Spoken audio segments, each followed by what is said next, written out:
नमस्कार, हमारे IGNOU audio books channel पर आपका स्वागत है। इंदिरा गांधी राष्ट्रीय मुक्त विश्वविद्यालय, school of social sciences, SOSS, bachelor of science, honours, anthropology, BSc generic elective, जी, BCS 184 आंकड़ों का विश्लेषण, खंड एक गणितीय एवं सांख्यिकीय संकल्पनाएं एक सिंहावलोकन, इकाई एक गणितीय संकल्पनाएं 1.0 उद्देश्य। इस इकाई के अध्ययन के पश्चात आप निम्नलिखित से भलीभांति परिचित हो सकेंगे। समुच्चय, समुच्चयों की संकेतन पद्धति, समुच्चयों में संबंध तथा समुच्चयों पर संक्रियाओं एवं उनके गुणधर्मों से संबंध तथा फलन की संकल्पनाओं तथा उनके गुणधर्मों से विभिन्न संख्या समुच्चयों, उनके बीच संबंधों तथा उनके गुणधर्मों से प्रतीकात्मक तर्क शास्त्र तथा तार्किक संयोजनों की संकल्पनाओं से तथा उत्पत्ति की विभिन्न विधियों से 1.1 विषय प्रवेश। हम आदिकाल से संख्याओं के रूप में गणित का उपयोग अपनी संपत्ति का हिसाब रखने के लिए, उसमें बढ़ोतरी करने के लिए तथा आवंटन के लिए करते चले आ रहे हैं। औद्योगिक क्रांति के पश्चात हमारे उत्पादन, आवंटन, उपभोग, विनिमय, व्यापार की पद्धतियां अत्यंत जटिल होती चली गईं। इससे हम गणित के और जटिल उपकरणों तथा सूत्रों को अपनाने को प्रेरित बटा बाध्य हुए। अर्थशास्त्र की समस्याओं को हल करने में गणित किस प्रकार उपयोगी है? आइए हम अर्थशास्त्र तथा गणित की कुछ मूलभूत संकल्पनाओं को पुनः स्मरण करें। अर्थशास्त्र, पसंद, समझौताकारी समन्वयन, ट्रेड ऑफ, प्रोत्साहन, विनिमय, सूचना, आवंटन, कमी बटा अभाव। बाजार, उत्पाद बाजार, श्रम बाजार, पूंजी बाजार, वस्तुएं, उपभोग एवं पूंजीगत सेवाएं। सहसंबंध, कारण कार्य संबंध, अर्थव्यवस्था तथा आर्थिक पद्धति। ये संरचनाएं मूलभूत आर्थिक प्रश्नों के सूत्रीकरण में उपयोगी सिद्ध होती हैं। जैसे किस वस्तु का उत्पादन किया जाए, यह उत्पादन कैसे किया जाए, किसके लिए उत्पादन किया जाए, गणित संख्याएं।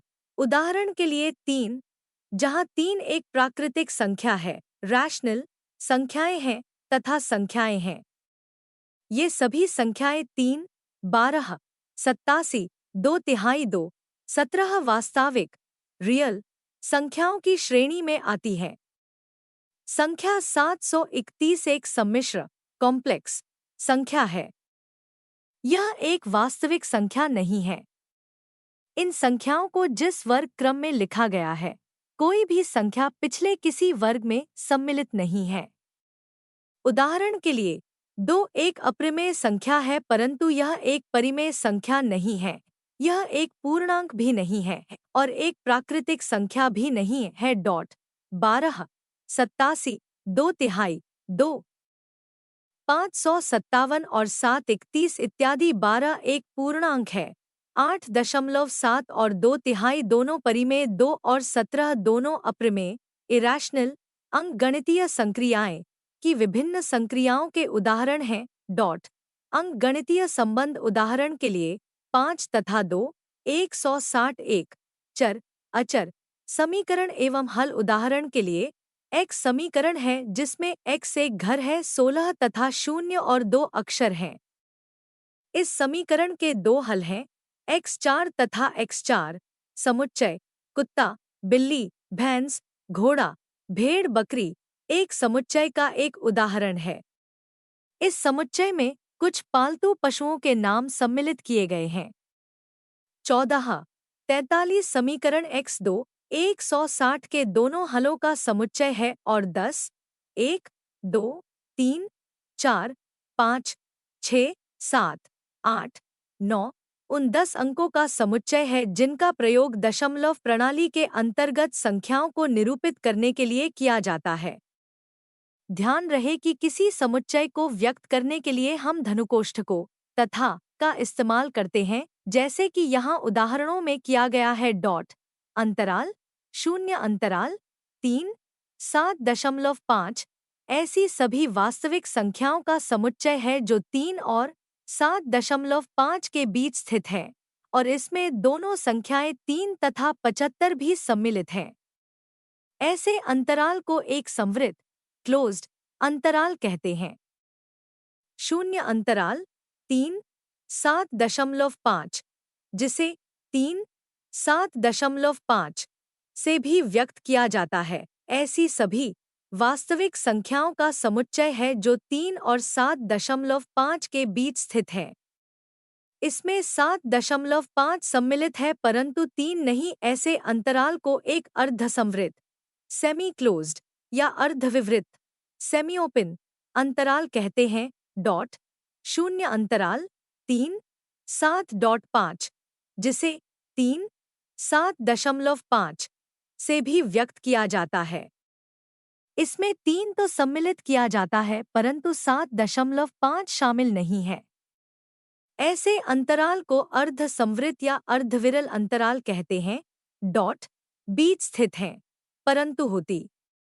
ऐसे अंतराल शून्य अंतराल 3, 7.5, जिसे 3, 7.5 से भी व्यक्त किया जाता है, सभी वास्तविक संख्याओं का समुच्चय है जो 3 और 7.5 के। इसमें 3 और 7.5 में से कोई भी संख्या सम्मिलित नहीं को एक विवृत अंतराल कहते हैं। एक चर एक ऐसा प्रतीक होता है जिसे गाया जा सकता है और जो परिवर्तनशील हो सकता है। घरों को व्यक्त करने के लिए हम सामान्यतः अंग्रेजी वर्णमाला के अंतिम वर्णों जैसे कि p गुणांक विशुद्ध रूप से देखा जाए तो एक प्रतीक 8 y इत्यादि का प्रयोग करते हैं। न होकर एक चिन्ह होता है जो स्वयं को ही प्रकट करता है, जैसे कि चिन्ह 5.67 स्वयं को प्रकट करता है, किसी अन्य वस्तु को नहीं। एक अचर गान लीजिए एक प्रकार का सामान्यीकृत अवर होता है। इसे यदि किसी गणितीय व्यंजक जैसे कि 3x2 या किसी सगीकरण जैसे कि 3x2 शून्य में प्रयोग किया जाए तो c को पूरे बटा पूरी तर्क बटा उत्पत्ति के दौरान अथवा पूरी हल प्रक्रिया में एक अचर माना जाता है। गणित में प्राचल सामान्यतः a, b, c या लैटिन भाषा के प्रारंभिक अक्षरों द्वारा व्यक्त किए जाते हैं।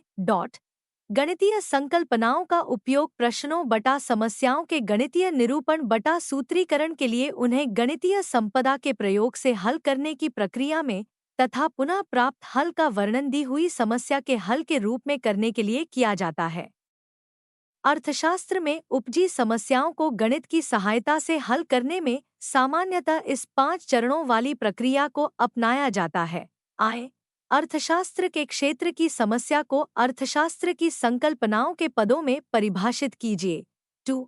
इस प्रकार परिभाषित समस्या का गणितीय सूत्रीकरण कीजिए, अर्थात उसे गणितीय संकल्पनाओं के पदों में व्यक्त कीजिए। 3. गणितीय संपदाओं जैसे कि विभिन्न विधियों, एल्गोरिथ्म्स बटा प्रक्रियाओं, नियमों, सिद्धांतों, रचनाओं के सप्रयोग से इस गणितीय समस्या का हल ज्ञात कीजिए अथवा तार्किक रूप से निष्कर्ष ज्ञात करें।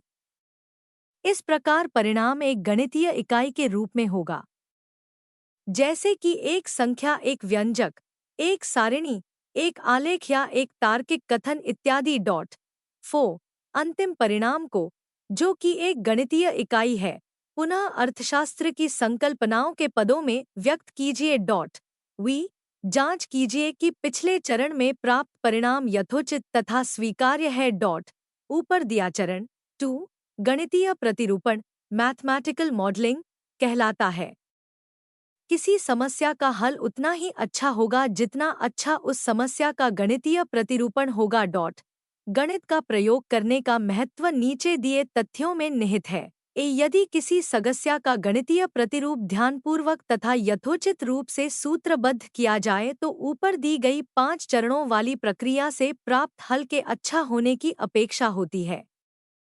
2 करण 3 में गणित की समस्याओं को हल करने के लिए गणित में भरपूर खजाना है तथा दुनिया की सबसे अधिक 3 गणित, प्राकृतिक विज्ञान की विशेषकर तथा कुछ सीमा तक सामाजिक विज्ञान की भी समस्याओं को हल करने के लिए परखी आजमाई हुई सक्षम तथा सफल प्रणाली है। 12 समुच्चय सिद्धांत। सगुव्यय की संकल्पना इतनी आधारभूत संकल्पना है कि आज के समय में गणित के किसी भी क्षेत्र का परिचय बिना समुच्चय सिद्धांतों की चर्चा किए नहीं किया जा सकता है। परंतु गणित जैसे महत्वपूर्ण शैक्षणिक विषय की यह मूलभूत संकल्पना स्वयं अपरिभाषित है। वास्तव में सगुव्यय की इस मूलभूत संकल्पना को पूर्णतया परिभाषित करने के सभी प्रयास असफल रहे हैं तथा इसकी परिभाषा में प्रयोग किए जाने वाले शब्दों तथा संकल्पनाओं की भी परिभाषा बटा व्याख्या करने की आवश्यकता पड़ती है तथा हग एक कभी न समाप्त होने वाले पाश में उलझते वले जाते हैं। परंतु समव्यय गणित की एक महत्वपूर्ण संकल्पना है जो संख्याओं, ज्यामितीय आकृतियों इत्यादि की संकल्पना से एकदम अलग है। अतः हम इसकी एक ऐसी परिभाषा को लेकर चलते हैं जिससे हमारा काम भी चल जाए और हम इस संकल्पना के गूढ़ भाव से भलीभांति परिचित भी हो जाएं। यह परिभाषा इस प्रकार है। समुच्चय भिन्न वस्तुओं का एक सनिश्चित संग्रह है। इस परिभाषा के संदर्भ में थोड़ा स्पष्टीकरण अनिवार्य है। मान लीजिए S एक समुच्चय है, अतः यह भिन्न वस्तुओं का एक सुनिश्चित संग्रह होगा। संज्ञा संग्रह के साथ लगाए गए विशेषण सुनिश्चित का अर्थ है कि यदि हम कोई भी वस्तु मान लीजिए X ले तो हग कम से कम सैद्धांतिक रूप में यह बता सके कि X S में है अथवा नहीं। आइए हग नीचे दिए वस्तुओं के दो संग्रहों C तथा C पर विचार करें। C वर्ष 2017 में इग्नू के स्नातक पाठ्यक्रमों में दाखिला लेने वाले सभी विद्यार्थियों का संग्रह। C वर्ष 2017 में इग्नू के स्नातक पाठ्यक्रमों में दाखिला लेने वाले कुछ विद्यार्थियों का संग्रह। यहाँ C एक सुनिश्चित संग्रह है परंतु C एक सुनिश्चित संग्रह नहीं है। अतः C एक समुच्चय है जबकि को एक समव्यय नहीं है। 1 फरवरी 2001 समुच्चय की संकल्पना तथा उनका निरूपण। हग सगुव्ययों के निरूपण की संकेतन विधियों की व्याख्या कुछ उदाहरणों एवं टिप्पणियों द्वारा करेंगे। I लैटिन वर्णमाला में 5 वी स्वर वर्ण होते हैं ए आई ओ और इस तथ्य को इस प्रकार व्यक्त किया जाता है। V E I O U A E I O U में से प्रत्येक समुच्चय वी का एक अवयव कहलाता है। अवयवों बटा समुच्चयों इत्यादि का संकेतन तथ्य सगुव्यय का एक अवयव है को ईवी द्वारा व्यक्त किया जाता है। इसी प्रकार तथ्य भी समुच्चय वी का एक अवयव नहीं है को बी द्वारा व्यक्त किया जाता है। सामान्यतः एक समुच्चय को अंग्रेजी वर्णमाला के बड़े अक्षरों द्वारा अथवा एक बड़े अक्षर से प्रारंभ करके अक्षरों और अंकों के एक अनुक्रम से व्यक्त किया जाता है। इस उदाहरण में हमने स्वर वर्णों के समुच्चय को वी से व्यक्त किया है। इसी प्रकार किसी छोटे अक्षर से अथवा एक छोटे अक्षर से प्रारंभ करके अक्षरों और अंकों के एक अनुक्रम से व्यक्त किया जाता है। समुच्चयों तथा उनके अवयवों को निरूपित करने की यह व्यवस्था इतनी दृढ़ नहीं है कि इसमें कोई परिवर्तन न किया जा सके। ये निरूपण अन्य प्रकार से भी किया जा सकता है परंतु किसी समुच्चय या अवयव के लिए प्रयोग किए जाने वाले नाग में कम से कम एक अक्षर अवश्य होना चाहिए। इसे केवल अंकों से अनुक्रम से व्यक्त नहीं किया जाता। 2 किसी समव्यय के अवयवों को जब हम धनु कोष्ठकों में लिखते हैं तो उनके क्रम का कोई महत्व नहीं होता। उदाहरण के लिए समुच्चय बटा एशियन को वीफा ए आई एम ई के रूप में भी लिखा जा सकता है। 3 किसी सगुव्यय में अवयवों की पुनरावृत्ति की अनुमति नहीं है अर्थात सामान्यतः किसी भी अवयव को दोबारा नहीं लिखा जाता। उदाहरण के लिए वर्णित समुच्चय वी को a.cir.cee ए के रूप में लिखना उचित नहीं है क्योंकि इसमें अवयव को 2 बार लिखा गया है। 4 यदि किसी समुच्चय में अवयवों की संख्या अनंत हो तो समुच्चय के प्रत्येक अवयव का उल्लेख करना संभव नहीं होता। उदाहरण के लिए ऐसे सभी पूर्णांकों के समुच्चय पर विचार कीजिए जो किसी पूर्णांक का वर्ग हो। इस समुच्चय के अव्यय हैं 0, 1, 4, 9, 16 इत्यादि। हम देख सकते हैं कि इस समुच्चय के प्रत्येक अवयव को लिखना संभव नहीं है। ऐसी स्थिति में हम समुच्चय को व्यक्त करने के लिए हम अपनी संकेतन विधि को निम्न रूप से संशोधित करके इस प्रकार लिखते हैं। SQ_INT 0, 1, 4, 9। ध्यान दें कि यहाँ हमने सगुव्यय के पहले कुछ अवयव लिखकर आगे 3 बिंदु लगाकर छोड़ दिया है। समुच्चयों के निरूपण की विभिन्न विधियां हैं। समुच्चय निरूपण संकेत। सूची या तालिका स्वरूप। एक सूची या तालिका स्वरूप में समुच्चय के सभी घटकों को सूचीबद्ध किया जाता है। अर्धविराम चिन्हों द्वारा घटकों को पृथक पृथक रखा जाता है और पूरी सूची को कोष्ठक के बीच में ही लिखा जाता है। उदाहरण के लिए सभी पूर्णांकों का सगुपव्यय इस प्रकार दर्शाया जा सकता है: Z 3, 2, 1, 0, 1, 2, 3। समुच्चय निर्माण स्वरूप। सेट SQ_1 0, 0, 0, 1 पर विचार कीजिए। इसके प्रत्येक अवयव के 2 गुणधर्म हैं। A, यह एक पूर्णांक का वर्ग होना चाहिए। B, वह 10,001 से छोटा होना चाहिए। सगुव्यय निर्माण संकेतन में इन गुणधर्मों का प्रयोग करके इस समुच्चय को इस प्रकार व्यक्त किया जाता है: SIG_1 0, 0, 0, 1 एक पूर्णांक है। फिर चाहे समुच्चय के अवयवों की संख्या कितनी भी बड़ी अथवा अनंत ही क्यों न हो, S द्वारा अभिव्यक्त किसी समुच्चय के अवयवों की संख्या यदि एक संख्या है तो सामान्यतः x का प्रयोग x के निरपेक्ष गान को दर्शाने के लिए किया जाता है।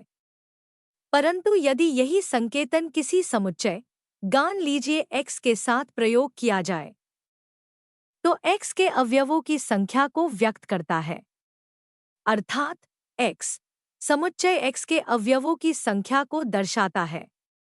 उदाहरण के लिए यदि x 1, 2, 3 है तो x 3 होगा। इसी प्रकार समुच्चय 10, 1, 2, 3, 4, 5, 6, 7, 8, 9 के लिए डेसिमल_डिजिट्स 10 होगा। अनंत समुच्चय अनंत संख्या को चिन्ह से व्यक्त किया जाता है कि परिभाषा के अनुसार 0, 0, 0, 1, 0, 0, 2, 0, 3 होता है।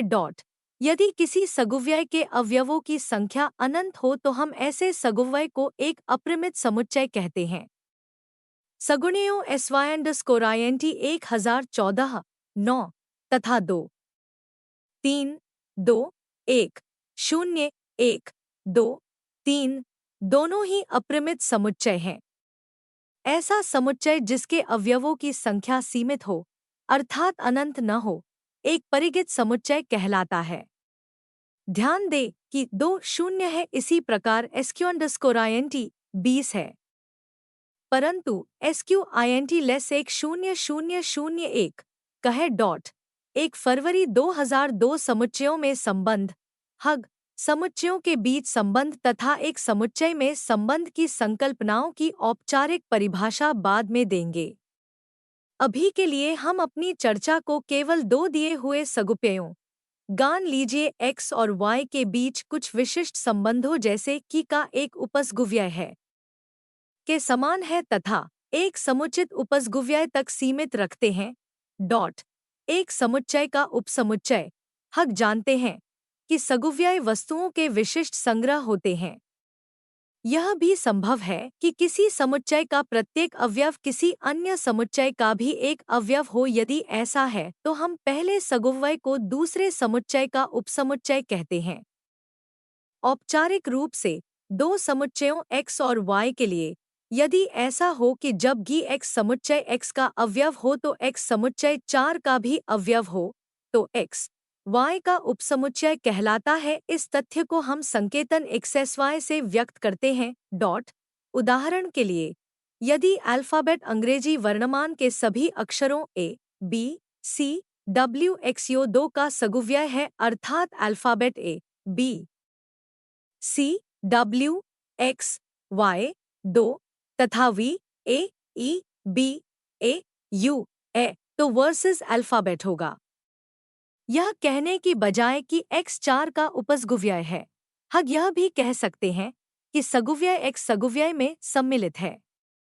चिन्ह s को सम्मिलित होने की असंज्ञिका भी कहते हैं। डॉट हग चिन्ह का प्रयोग में स्थित नहीं है को दर्शाने के लिए करेंगे डॉट समुचित उपसमुच्चय। गान लीजिए x y का उपसमुच्चय है, अर्थात जब भी x तो x ही y है। यदि साथ ही यह भी सत्य हो कि कम से कम एक y ऐसा है कि y ही y परंतु y ही x तो x y का समुचित उपसमुच्चय कहलाता है। इसे हम संकेतन एक cy से व्यक्त करते हैं। इसे x y का एक समुचित उपसमुच्चय है या x y के समुचित रूप से सम्मिलित है पढ़ा जाता है। डॉट टिप्पणी उपसगुव्यय के लिए प्रयोग किए जाने वाले संकेतन का पूर्णतः गानकीकरण नहीं है। कुछ लोग 8 का प्रयोग एक उपसगुव्यय के लिए करते हैं, चाहे वह एक उचित उपसगुव्यय हो अथवा नहीं।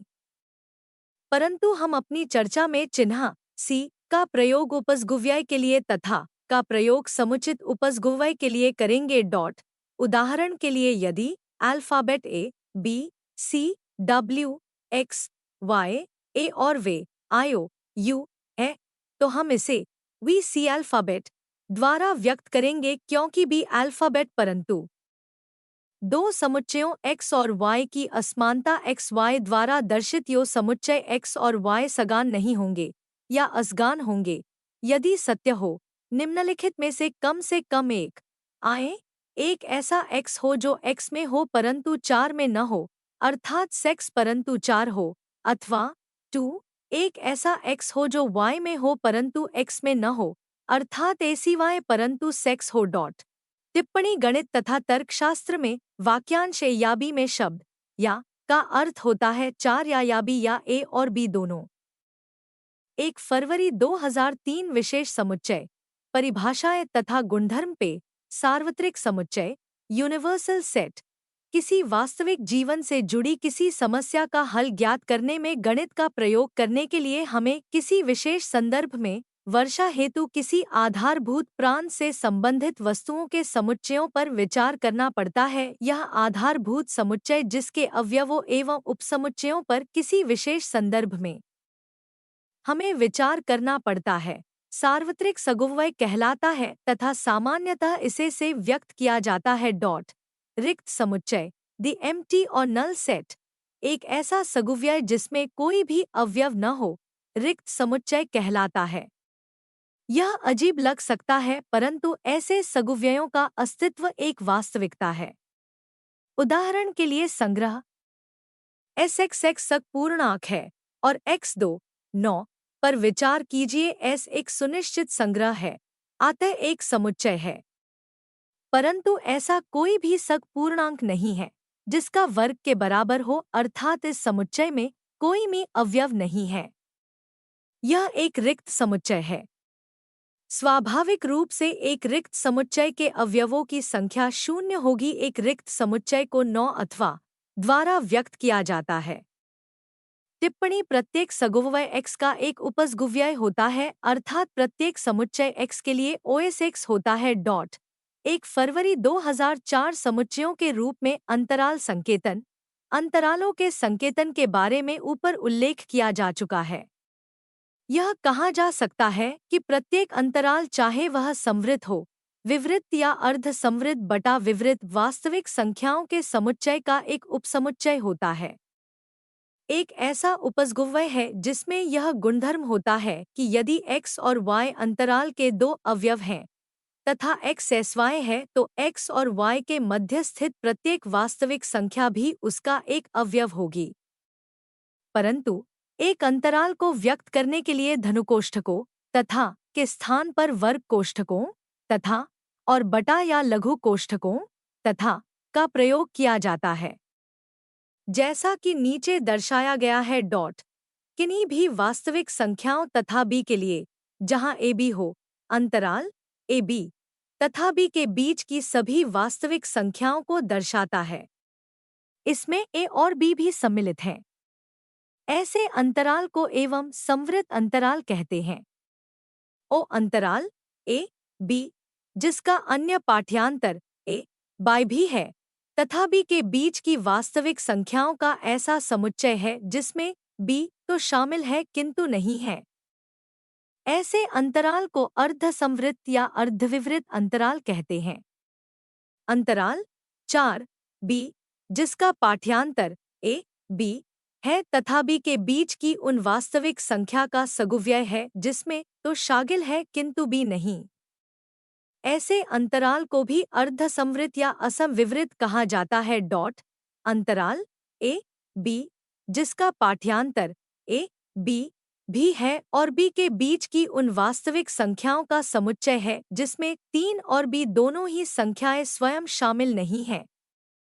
ऐसे अंतराल को अनावृत या विवृत अंतराल कहा जाता है।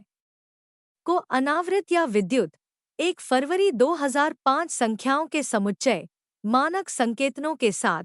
अब हम संक्षेप में संख्याओं के उन समुच्चयों पर चर्चा करेंगे जिनका प्रयोग बार बार किया जाता है तथा उनके नामों बटा संकेतनों का भी उल्लेख करेंगे। n 1 2 3 को प्राकृतिक संख्याओं का सगुव्यय कहते हैं। w 0 1 2 3 को पूर्ण संख्याओं का सगुव्यय कहते हैं। एक बात पर विशेष ध्यान दे, काफी समय से 0 को भी एक प्राकृतिक संख्या गाना जाने लगा है। अतः अब NW और पूर्ण संख्या समुच्चय को अलग से दिखाना आवश्यक नहीं रहा है। Z 3 2 1 0 1 2 3 को पूर्णांकों का सगुव्यय कहते हैं। QFX XMPQ के साथ Q0 और PQEZ को परिमेय संख्याओं का समुच्चय कहते हैं। टिप्पणी यह सरलतापूर्वक देखा जा सकता है कि ENGWEZCQ होता है। इन समुच्चय अस्मिकाओं में ZCQ को छोड़कर शेष सभी सुस्पष्ट हैं। ZQ की सत्यता जानने के लिए ध्यान दें कि यदि PZ है तो P1 लिखा जा सकता है, अतः P1 EQ होगा। साथ ही 3/4 EQ है तथा 3/4 Z है। R वास्तविक संख्याओं का समुच्चय वास्तविक संख्याओं के समुच्चय को से व्यक्त किया जाता है। इसे इस प्रकार परिभाषित किया जा सकता है। XX एक वास्तविक संख्या है। यह सरलता से देखा जा सकता है। एक वर्ग जिसकी भुजा की लंबाई 1 इकाई हो, उसके विकर्ण की लंबाई 2 होती है। अतः यदि एक सरल रेखा पर 0 से प्रारंभ करके हग रेखा के दाईं ओर 2 इकाई की दूरी तय करें तो हमें वास्तविक संख्या 12 के संगत एक बिंदु प्राप्त होगा। परंतु यह सिद्ध किया जा चुका है ऐसी कोई परिमेय संख्या PQ नहीं है जिसका गान 12 के बराबर हो। ऐसी वास्तविक संख्या जो एक परिमेय संख्या न हो, एक अप्रिमेय संख्या कहलाती है। यह सिद्ध किया जा चुका है कि अपरिमेय वास्तविक संख्याओं की संख्या परिमेय वास्तविक संख्याओं की संख्या से कहीं अधिक है। अप्रिमेय संख्याओं के समुच्चय को RQ या AQ से व्यक्त किया जा सकता है। टिप्पणी ऊपर की गई चर्चा के आधार पर हम संख्याओं के विभिन्न सगुव्ययों के बीच सम्मिलित होने के संबंध अर्थात 8 का विस्तार इस प्रकार कर सकते हैं। CN CW CZ CQ CR इन संबंधों की सत्यता को सरलता से परखा जा सकता है।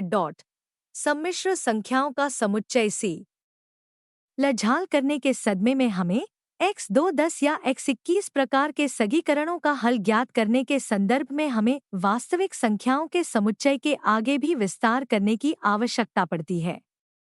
हम जानते हैं कि प्रत्येक वास्तविक संख्या का वर्ग एक धनात्मक वास्तविक संख्या होती है। अतः इस सगीकरण का हल एक वास्तविक संख्या नहीं हो सकती। सगिन संख्याओं के समुच्चयों का विकास 10 प्रकार जिनका हल वास्तविक संख्याओं में उपलब्ध नहीं है के सगीकरणों को हल करने के प्रयास के संदर्भ में किया गया। एक ऐसी संख्या की कल्पना की गई जिसका वर्ग 1 के बराबर हो और इसे से व्यक्त किया गया अर्थात 1 गाना गया। इसके आधार पर C को इस प्रकार परिभाषित किया गया।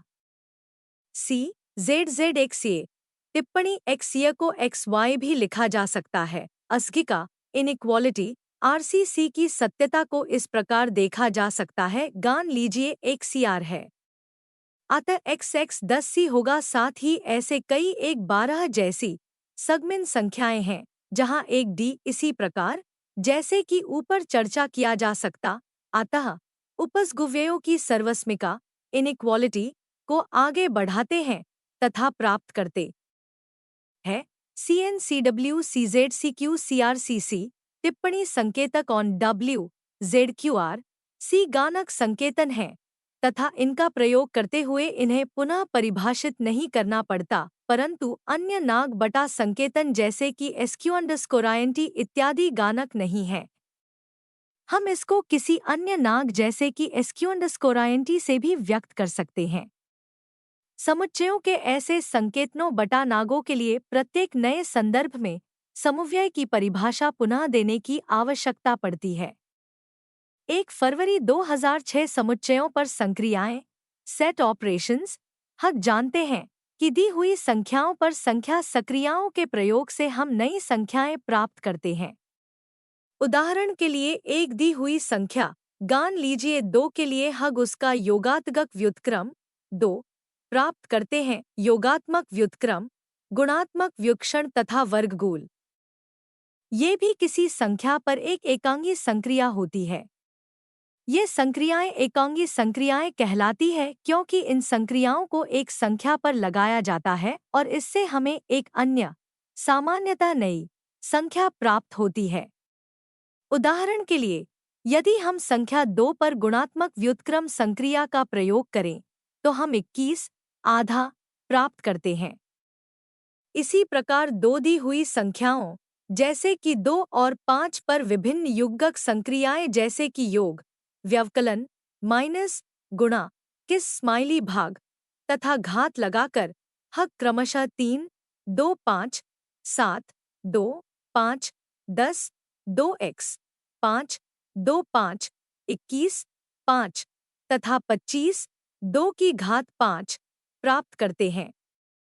योग व्यवकलन गुणा भाग तथा घात में से प्रत्येक एक युग्मक संक्रिया है क्योंकि इनमें से प्रत्येक को लगाने के लिए दो संख्याओं की आवश्यकता होती है और इन संक्रियाओं के फलस्वरूप हमें एक अन्य संख्या प्राप्त होती है। इसी प्रकार समुच्चयों के लिए भी एकांगी और युग्मक संक्रियाएं परिभाषित की गई है जिससे पर्याप्त आवश्यक संख्या में सगुव्यय लेकर उन पर ये संक्रियाएं लगाकर परिणाम जो कि एक सगुव्यय ही होगा प्राप्त किया जा सके। हम केवल दो प्रकार की समुच्चय संक्रियाओं पर विचार करेंगे।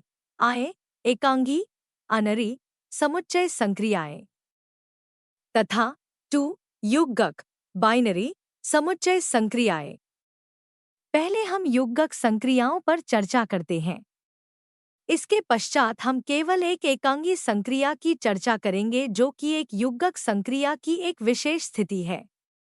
दो दिए हुए सगुव्ययों x और y के लिए हम जिन युग्मक समुच्चय संक्रियाओं की चर्चा करेंगे ये हैं आए समुच्चयों का सम्मिलन यूनियन जिसे चिन्ह u से व्यक्त किया जाता है जैसे कि x u y गे 2 समुच्चयों का उग्यनिष्ठ इंटरसेक्शन जिसे कि चिन्ह n से व्यक्त किया जाता है जैसे कि x y गे 3 दो सगुव्ययों का अंतर जिसे या से व्यक्त किया जाता है जैसे कि x y या x 4 गे 4 दो सगुव्ययों का सज्ञित अंतर जिसे 4 से व्यक्त किया जाता है जैसे कि एक सेवाएं में अंत में हम एकांगी संक्रिया एक समुच्चय का पूरक जिसे x में से व्यक्त किया जाता है जैसे कि नोटा चिन्ह समुच्चयों का सम्मिलन व्यक्त करता है जबकि चिन्ह u सार्वत्रिक समुच्चय को निरूपित करता है ही जबकि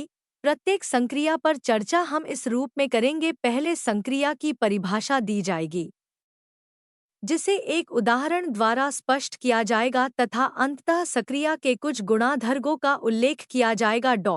नीचे दी गई चर्चा में विशेषकर गुणधर्गों में x, y और z कोई भी स्वच्छंद बटा यादृच्छिक समुच्चय हैं। का दो समुच्चयों x और y का सम्मिलन xy को इस प्रकार परिभाषित करते हैं xy x या ey। उदाहरण के लिए यदि x1 2 3 4 तथा y 2 3 5 8 93 है तो xy 1 2 3 4 5, 8, 9 होगा डॉट। ध्यान दे कि जो अवयव x और 4 दोनों में उपस्थित हों तो उन्हें XUY में केवल एक बार लिखा जाता है क्योंकि एक समुच्चय का वर्णन करते हुए उसके अवयवों को दोहराया नहीं जाता डॉट। समुच्चयों के सम्मिलन के गुणधर्म किन्हीं भी रागुच्चयों x, y और z के लिए निम्नलिखित सर्वस्मिकाएं आइडेंटिटीज राज्य हैं। I, XUY, YUX रागुच्चयों के सम्मिलन का क्रम विनिमय कॉम्यूटेटिव। 3 नियम XUY UZXUYUs का साहचर्य नियम QOX ओ तत्सगक नियमः रिक्त रामुच्चय सम्मिलन की संक्रिया के लिए तत्रागक है। 4 XXX रागमिलन के संदर्भ में वर्गराग नियम वी ख UUXU दो समुच्चयों x और y का उभयनिष्ठ xn इस प्रकार परिभाषित किया जाता है। xny, xxx तथा xy उदाहरण के लिए यदि x1, 2, 3, 4 और y 12, 5, 8, 3, 9 है तो xny 23 होगा डॉट। अमूल्यों के उभयनिष्ठ के कुछ गुणधर्म पीपल्स किन्हीं भी समुच्चयों x4 तथा 2 के लिए निम्नलिखित सर्वस्मिकाएं सत्य हैं। I, xnynx रामुच्चयों के उभयनिष्ठ का क्रमविनिमय नियम xny nz xny 12 रामुच्चयों के उभयनिष्ठ एक का साहचर्य एसोसिएटिव नियक 3 xnux तत्रागक नियम सार्वत्रिक समुच्चय यु उभयनिष्ठ के लिए तत्रागक है। 4 xnxx उभयनिष्ठ के संदर्भ में वर्गराग नियम 1 वी onx 0 ग दो समुच्चयों x और y का अंतर xy इस प्रकार परिभाषित किया जाता है xy xxx तथा x2y उदाहरण के लिए यदि x1, 2, 3, 4 तथा y2, 5, 8, 3, 93 है xy 1, 4 तथा yx 15, 8, 9 होगा। समुच्चयों के अंतर के कुछ गुणधर्म I अंतर संकारक डिफरेंस ऑपरेटर क्रम विनिमय नियम का पालन नहीं करता अर्थात यह आवश्यक नहीं है कि प्रत्येक x और y के लिए y x y y x हो। ऊपर दिए गए उदाहरण में हम देख सकते हैं कि x y 4x है डॉट 2। एक अन्य सरल उदाहरण मान लीजिए x1, 2, 3, 43 तथा y 0 है तो xyx 0 yx है। अंतर संकारक साहचर्य नियम का पालन नहीं करता अर्थात यह भी संभव है कि xy zx yz हो। गाना x 1, 2, 3, 43 y 2, 3, 5, 8, 9 तथा z1, 5, 7, 8 है। at xy 1, 4 fit str xy z 4 दूसरी ओर yz 2, 3, 9 होगा तथा x yz 14 होगा डॉट। अतः xy z 4, 1, 4 x yz एक और सरल उदाहरण गाना x 1, 2, 3, 4 y 0 तथा z 1 है तो xy 2 से 11, 2, 3, 43, 1, 2, 3, 4 होगा डॉट। yz 0 है अतः x yz 1, 2, 3, 43 से 0, 1, 2, 3, 4 होगा डॉट। 3 अंतर संकारक के लिए द्विपक्षीय बटा दो तरफा तत्सगक का अस्तित्व नहीं है परंतु 9 एक तरफ से तत्समक का काम करता है क्योंकि XOX है परंतु 9x है x नहीं डॉट। 4 अंतर संकारक वर्गराग नियम का पालन नहीं करता क्योंकि XX होता है डॉट। घ दो समुच्चयों x और y के लिए उनका सम्मित अंतर एक अन्य युग्मक संक्रिया है जिसे एक सेवाएं से व्यक्त किया जाता है तथा एक सेवाएं xy yx के रूप में परिभाषित किया जाता है। एक सेवाएं को परिभाषित करने का एक वैकल्पिक तरीका एक सेवाएं XUY XNY है डॉट। यदि x1, 2, 3, 4 तथा y2, 4 5, 7 है, तो XAY, XUY, XY 1, 2, 3, 4, 5, 2, 4, 1, 3, 5, 7 होगा। युग्मक संक्रिया ए से संबंधित कुछ महत्वपूर्ण गुणधर्म इस प्रकार हैं। किन्हीं भी रागुच्चयों x, y और z के लिए XAY, YX 4 क्रम विनिमय नियम का पालन करता है। XAY, AZ, XA, YAZ राहचर्य नियम का पालन करता है। XADOI XX तत्सगक नियम 0-4 के लिए तत्सगक है। 4 X4X X 4XU जहाँ 7 सार्वत्रिक समुच्चय है क्योंकि XUX U तथा XNX 0 है। किसी समुच्चय X के लिए एकांगी संक्रिया समुच्चय के पूरक को X से व्यक्त किया जाता है तथा XUX के रूप में परिभाषित किया जाता है जहाँ सार्वत्रिक समुच्चय है डॉट। पूरक का एक महत्वपूर्ण गुणधर्म यह है कि XY होता है। नीचे रागुच्चयों की संक्रियाओं के कुछ ऐसे गुणधर्मों का उल्लेख कर रहे हैं जिनमें 2 या 2 से अधिक संक्रियाएं एक साथ सम्मिलित हैं। Dot ZU XNY UZ XUZ N YUZ YUZXXAYUZ XY XNZ XUY XUY डीगोर्गन का नियम XUY XNY डीगोर्गन का नियम 1.3 संबंध एवं फलन उपभाग 1.22 में की गई चर्चा तथा ऊपर की गई टिप्पणियों के माध्यम से हमें संबंध की संकल्पना की अनौपचारिक जानकारी प्राप्त हो चुकी है। आगे होने वाली चर्चा के लिए यह जानना पर्याप्त है कि एक संबंध सामान्यतः 2 जिनकी संख्या 1 अथवा अधिक भी हो सकती है मान लेता है तथा राज्य या असत्य परिणाम देता है। डॉट गणित तथा अन्य शैक्षणिक विषयों में अनेक औपचारिक संकल्पनाएं नित्य प्रति होने वाली वास्तविकताओं, घटनाओं इत्यादि में निहित होती हैं, जिन्हें हम जाने अनजाने देखते हैं। इस भाग में हम एक ऐसी ही संकल्पना संबंध को औपचारिक रूप से परिभाषित करेंगे। हम पिता, पुत्री, मित्र इत्यादि संबंधों के बारे में जानते हैं। इनका गणित में क्या महत्व है? महत्व यह है कि इनमें से प्रत्येक एक समुच्चय के बारे में व्यक्त किया जाता है, जैसे कि अभी हम आगे की जाने वाली चर्चा में देखेंगे। इसके लिए पहले हमें क्रमित रामुच्चय ऑर्डर्ड तथा क्रगित ऑर्डर्ड युग्म की संकल्पनाओं को जानने की आवश्यकता है तथा कार्तीजन गुणन की संकल्पना की भी। क्रमित युग्म तथा क्रमित समुच्चय कार्तीजन ज्यामिति से हम जानते हैं कि बिंदु 1, 2 बिंदु 2, 1 से अलग होता है, अर्थात 1, 2, 2, 1 होता है। अतः किसी बिंदु के निर्देशांकों को निरूपित करने वाले संख्या युग्म में संख्याएं किस क्रम में लिखी जाएं, यह महत्वपूर्ण होता है।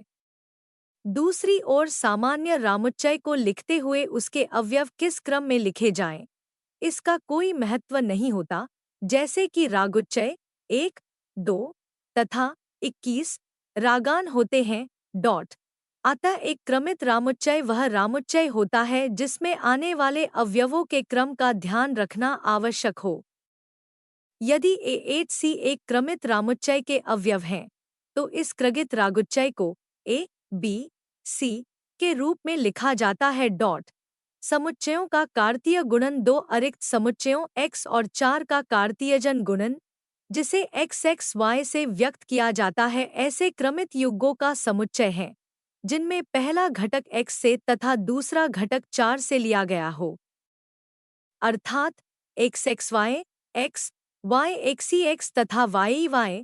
डॉट यदि x और y में से कम एक समुच्चय रिक्त समुच्चय 0 है तो XXY भी 60 होगा। डॉट टिप्पणी ध्यान दें कि XX4 का प्रत्येक अवयव x, y एक क्रमित रामुच्चय युग्म है, परंतु XXY स्वयं एक क्रमित रामुच्चय होना अनिवार्य नहीं है। डॉट टिप्पणी XXY अर्थात XXY के अवयवों की संख्या x तथा y के अवयवों की संख्या के गुणनफल के बराबर होती है।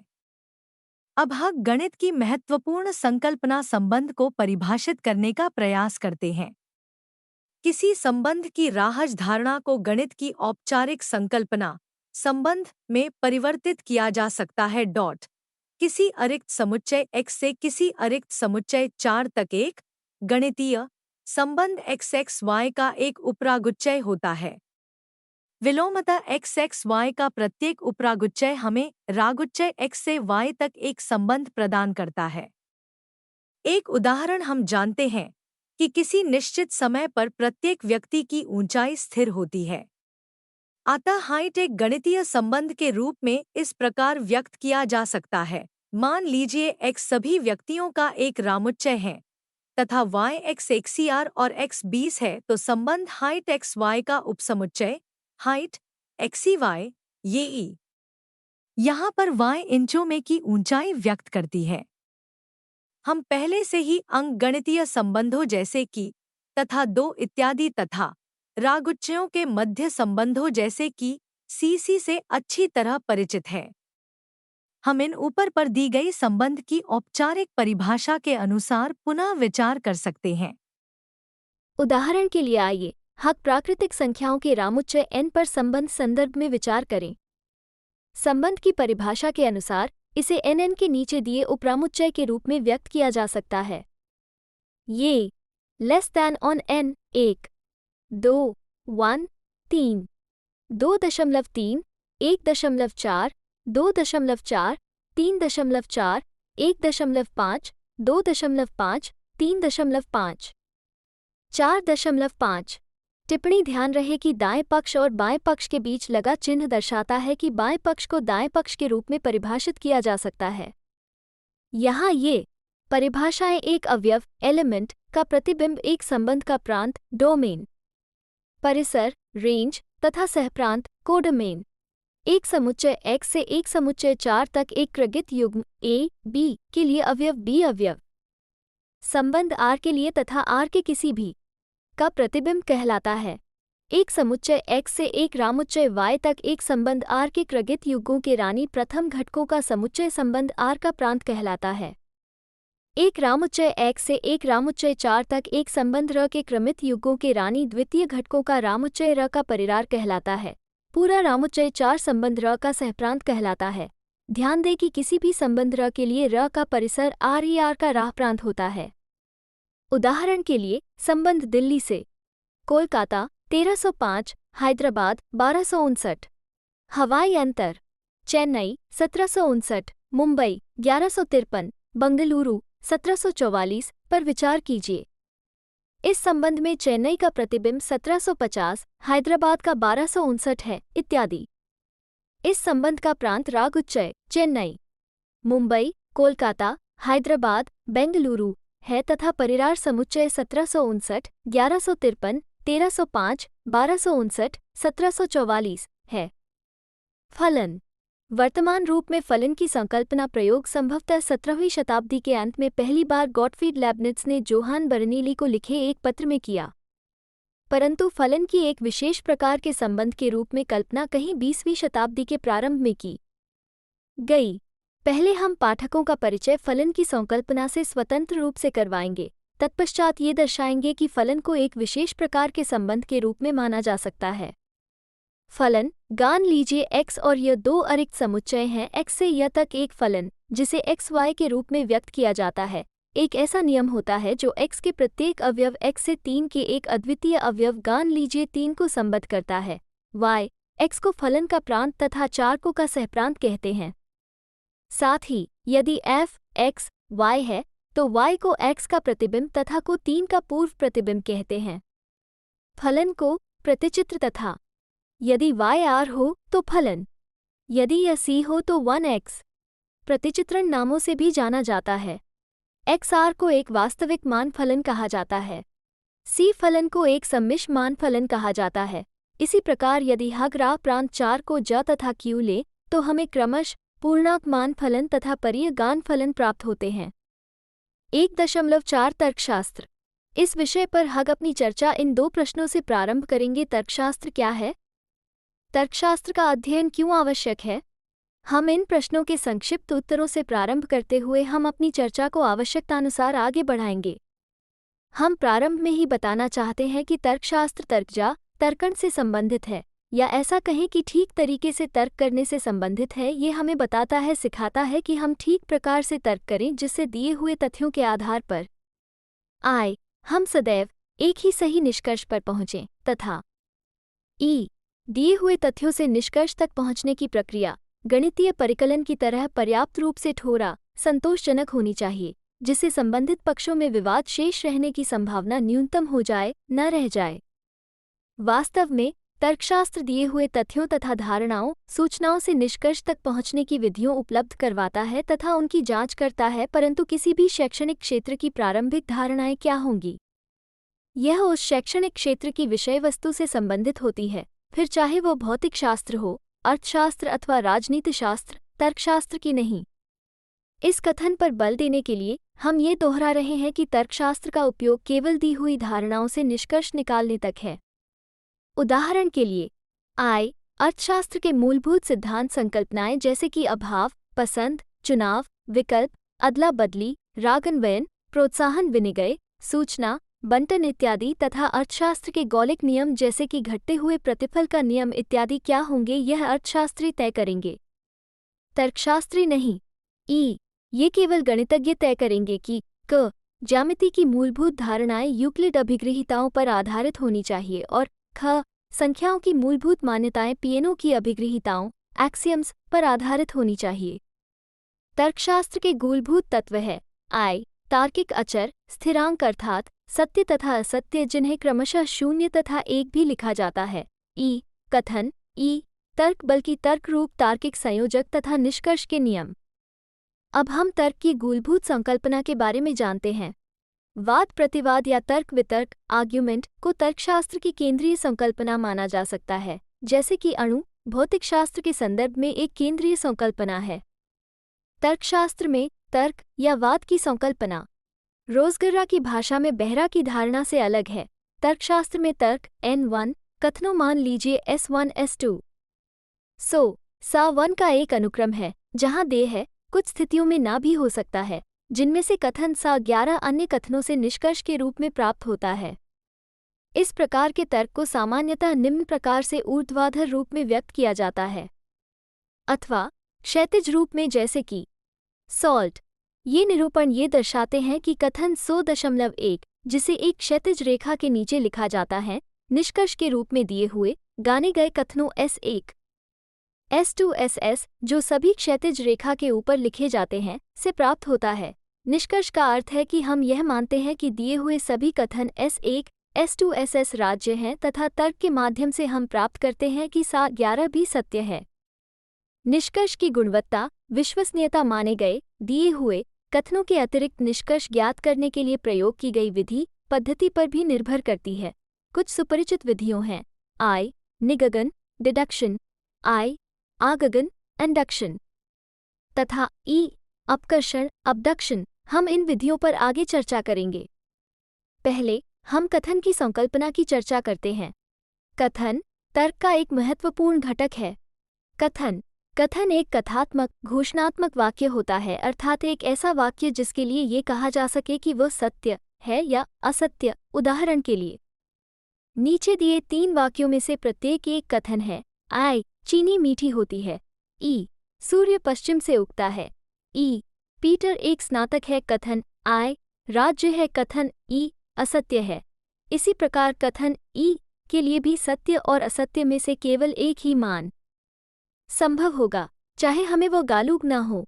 सत्य और असत्य में से प्रत्येक गान जो कि किसी कथन के साथ संबद्ध होता है, कथन का सत्यमान कहलाता है। एक वाक्य तथा एक कथन में अंतर स्पष्ट करने के लिए आइए हम नीचे दिए कुछ वाक्यों पर विचार करें जिनमें से कोई भी कथन नहीं है। भारत का प्रथम प्रधानमंत्री कौन था? प्रश्नवाचक वाक्य, कृपया मुझे ये किताब दें। आदेशात्मक वाक्य, तुम्हें नियमित रूप से व्यायाम करना चाहिए। आदेशात्मक कदाचित कर्तव्यवाची, हुर्रे हम ट्रॉफी जीत गए। विस्मयादि बोधक वाक्य, हम देख सकते हैं कि इन वाक्यों के लिए सत्य अथवा असत्य नहीं कहा जा सकता है।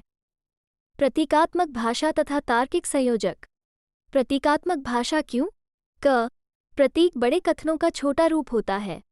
उदाहरण के लिए कथन चेरापूंजी में, जो कि भारत के उत्तर पूर्व में एक करबा है, 1901-2001 की अवधि में दुनिया भर में सर्वाधिक वर्षा हुई को हम प्रतीक CM रेन या CR या P केवल से ही व्यक्त कर सकते हैं। ख.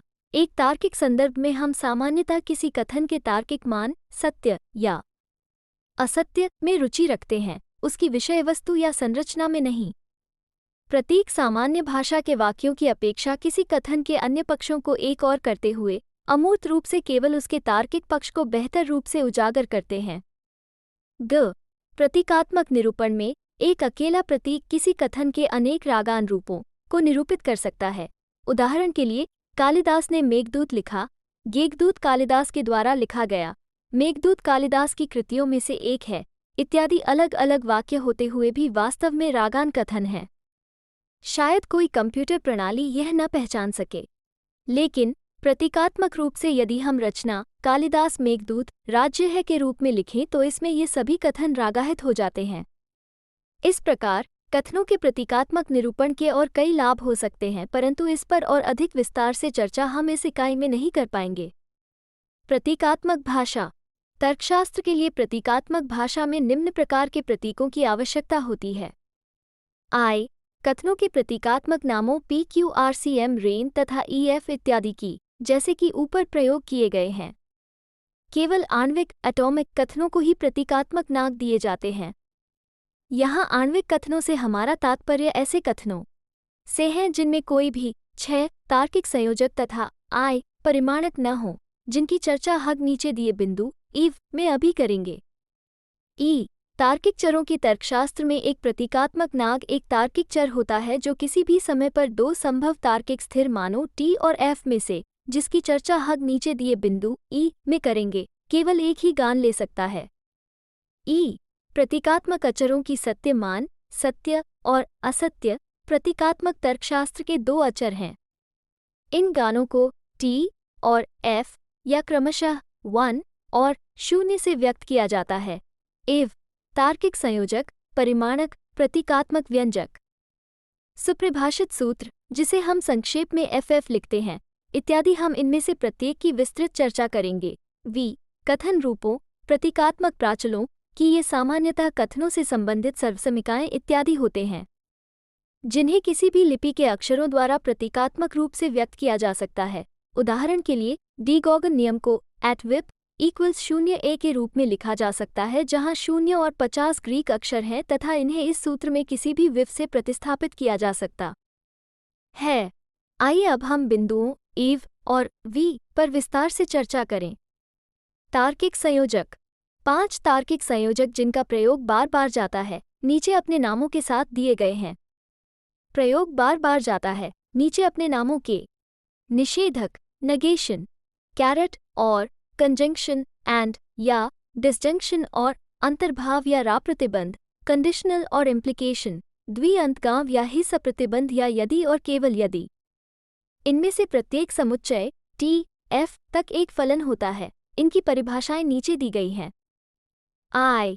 निषेधन, जो कि एक एकांगी तार्किक राकारक है, T, F से TF तक एक फलन है और इस प्रकार से परिभाषित किया जाता है।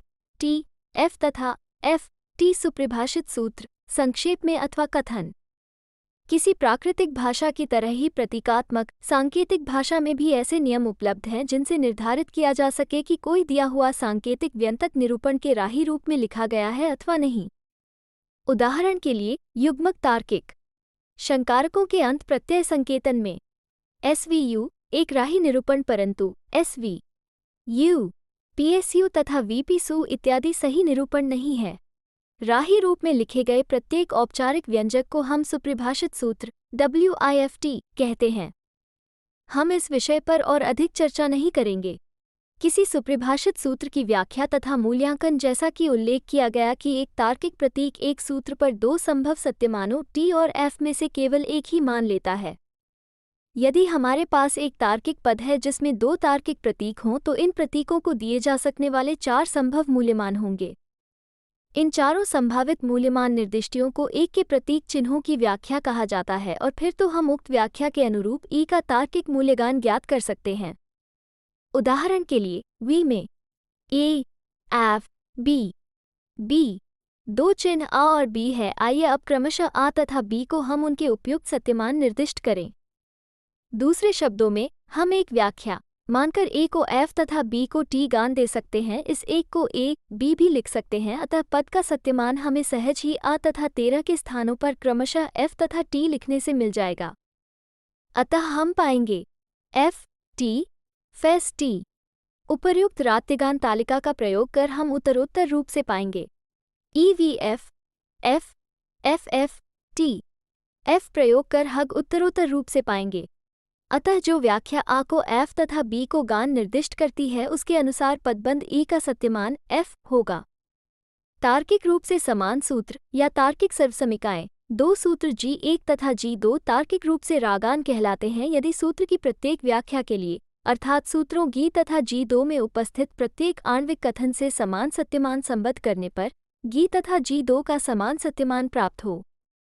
दूसरे शब्दों में दो सूत्र G1 तथा G2 तार्किक रूप से समान होंगे यदि एक जैसे सत्यमान नियत करने पर G1 सत्य होगा यदि G2 सत्य है तथा G असत्य होगा यदि G2 असत्य है। उदाहरण हम ये जांच कर सकते हैं कि सूत्र ग अब तथा सूत्र गा भी समान हैं। इसके लिए हम G1 और 2 की नीचे दी सत्यगान तालिका का परीक्षण करते हैं। कथात्मक तर्क के कुछ समान सूत्रों की सूची। इस सूची में ई, जी और 2 एक कथन रूप या एक व्यापक विफ को निरूपित करते हैं। यह आवश्यक नहीं है कि ई, जी एच आणविक कथन ही हो, ये कोई WF भी हो सकते हैं।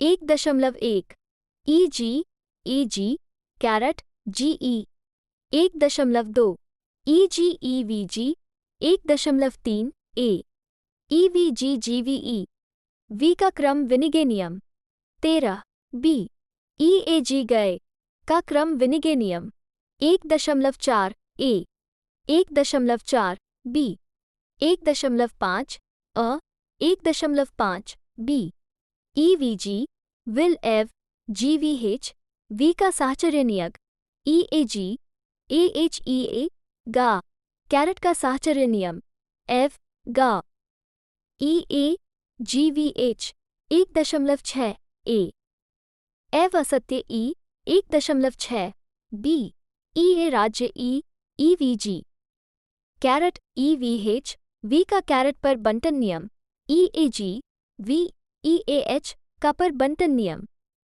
असत्य 4 का तत्सगक है, सत्य कैरेट का तत्रामक है।